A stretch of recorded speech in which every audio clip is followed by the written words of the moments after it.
Hi guys, so today we're going to be knocking up some fruit scones.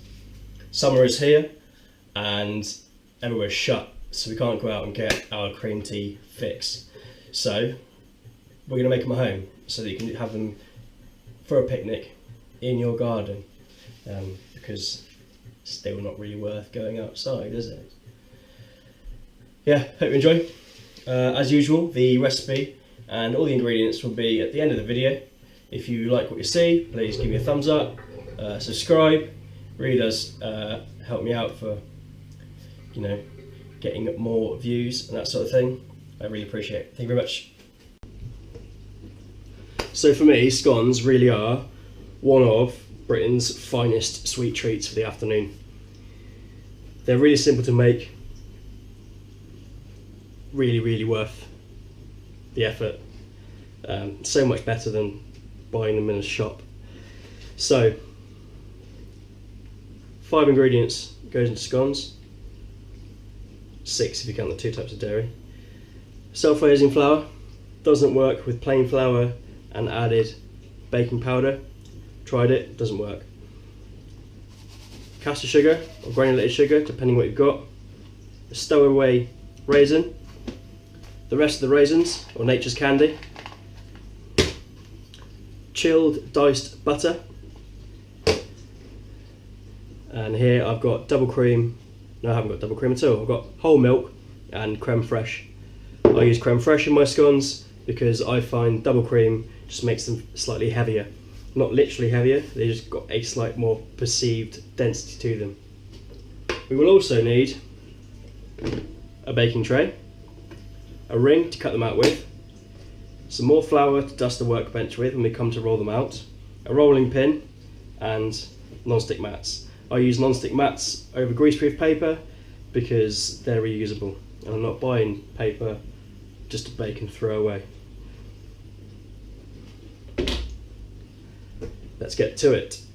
So for this we need to chuck in the sugar and the butter,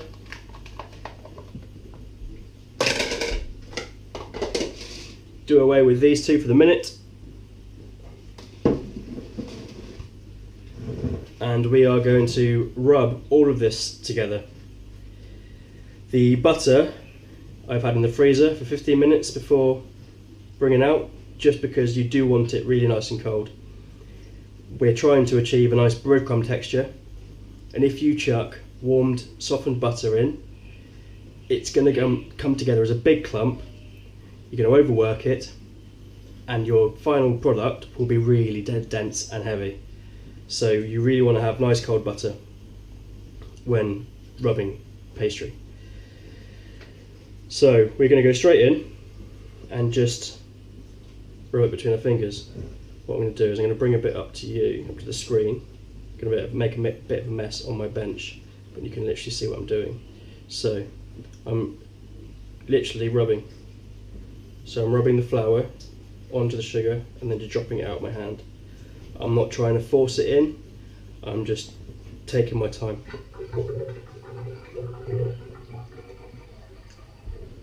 And like I said, we're looking for a breadcrumb texture.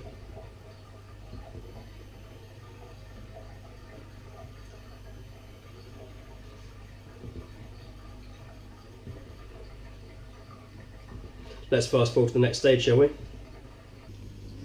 So here we have the breadcrumb consistency, texture. Also looks a little bit like ground almonds. If you're doing this in a machine, you're looking for the same thing. In a machine though, make sure you've got it on a nice low setting and that your butter was nice and cold due to the friction and heat and science. So now we're going to add the raisins. I've added the raisins at this stage and not at the beginning because I want to keep my raisins whole. I didn't want to mush them up through the butter and flour and sugar rubbing stage. So I'm just going to nicely mix these through.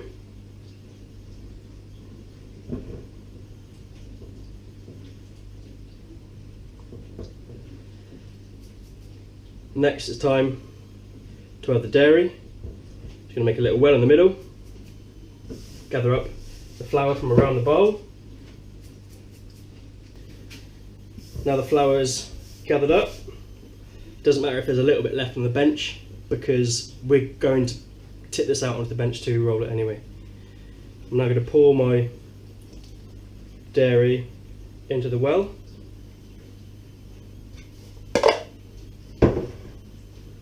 And then using my dough card, which I didn't mention earlier, I'm just going to kind of cut it and chop it and mix it through.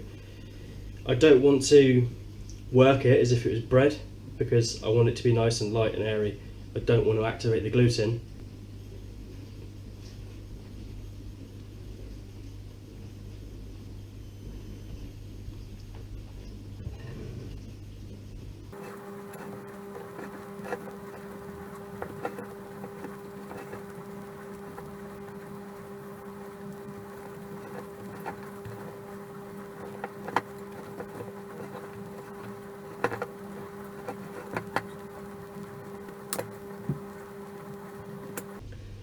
So now the majority of the dairy is mixed through. I'm just going to tip it out onto my workbench and just finish lightly mixing it together.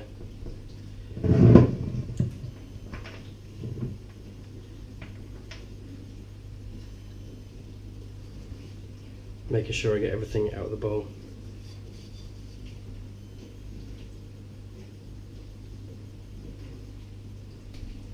So now I'm just going to gently squeeze it together. I'm not looking to knead it as if it was bread. I'm literally just moving it around until it is one dough, nice and consistent with texture and flour distribution, dairy distribution.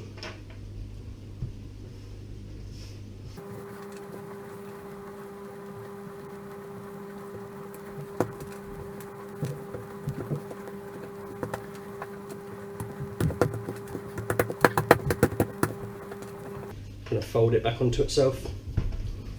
Again, just squeezing it together. There. So we've got our scone mix.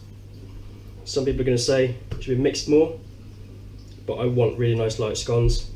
I'm not going for those perfect restaurant scones. I want mine a little bit rustic. Cool. So now we've got our dough. I'm going to roll it out.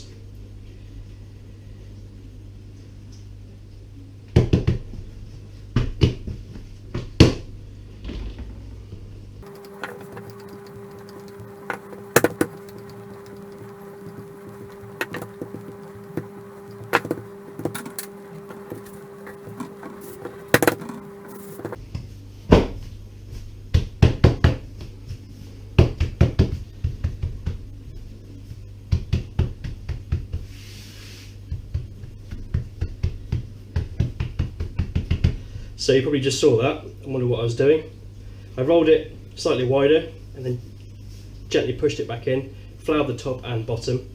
This is because I wanted to make sure I could get nice consistent height to them.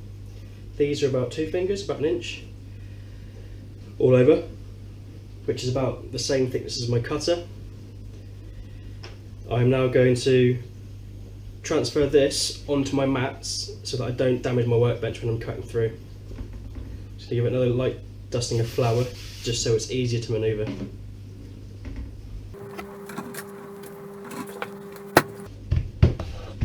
Just reshape it slightly. So I've got my cutter just in my flour pot. It's just going to help cut through nice and evenly. There we go, lovely.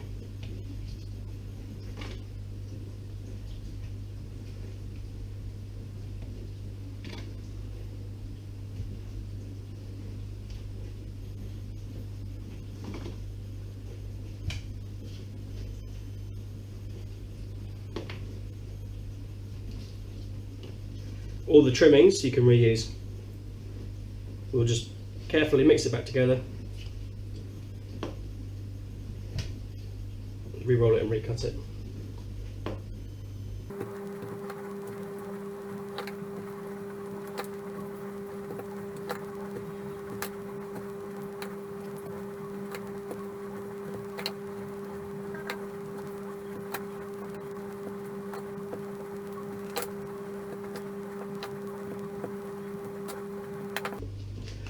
So I'm not going to get anything out of that last bit.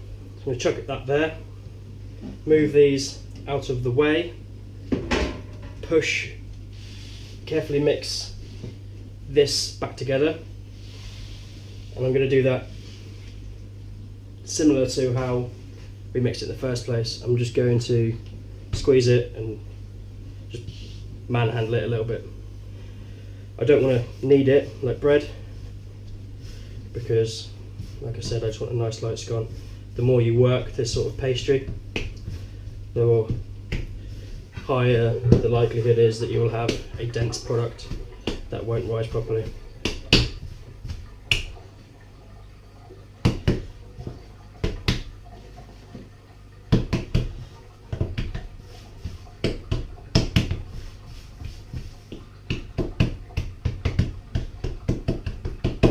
There we go, fantastic.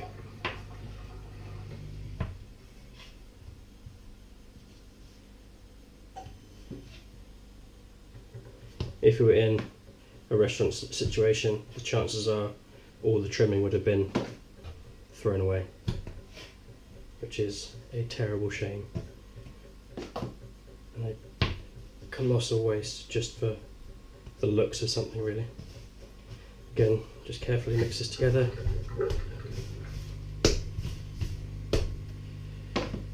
Get a couple more out of this. These ones are going to be the ugly ducklings.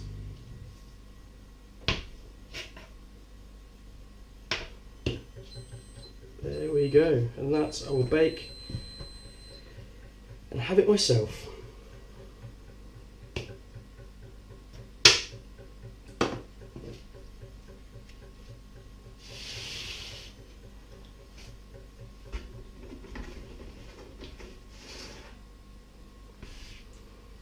So the next stage of the process is to egg wash our scones. We are going to be egg washing them 3 times. This gives us a really nice glaze. Just spreading them out a little bit to try and get a bit more even bake, as these trays are quite small and quite crowded. I'll have to do a couple of batches. If you don't want to bake them now, this is the stage at which you freeze them. So what I would do, in fact what I'm going to do with some of these, I'm going to freeze them flat like this, and then once they're frozen solid, probably be tomorrow morning, I will stack them in pairs so that I can just defrost them the day before I want to use them, bake them fresh, and you've got fresh then you have freshly baked scones for whatever you're doing. If you're having friends over, you shouldn't be having friends over now, unless it's one person. You can have one person over. So 2 scones would be perfect for you and your mate. But yeah, freeze them like this. Defrost, take them out the night before you're going to use them, and then they should be ready to bake, ready for your afternoon tea. Fantastic. I'm going to have a clean up, and I'm going to come back and egg wash. So, to glaze them, I've got 1 egg yolk, a little pinch of salt, and a splash of water. And I'm just going to carefully put a little bit over the top. I don't want it to run down the sides because I want these to rise nice and evenly. And if your egg wash runs down the side of your scone, it will anchor that side and you'll have wonky scones. To be honest, I'm probably going to have wonky scones anyway because my oven's not very good. But now you know. So I'm going to do this 3 times. Wait about 15 minutes in between each time, just so the egg wash has a chance to set. And then I'm going to bake them at about 170 degrees until they're lovely golden brown.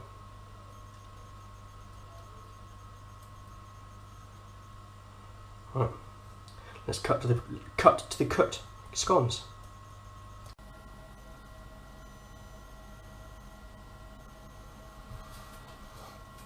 Right, so here we are. Bastard hot, fresh out the oven. Put that there.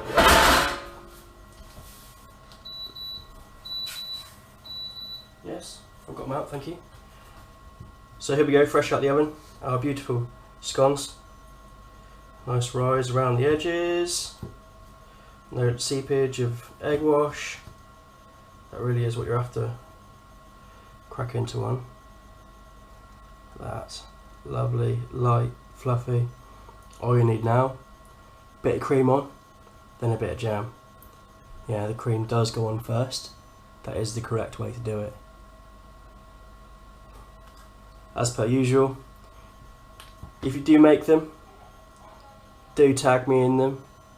I'd love to see what you're making. Any questions, reach me on Instagram or in the comments. Thank you very much.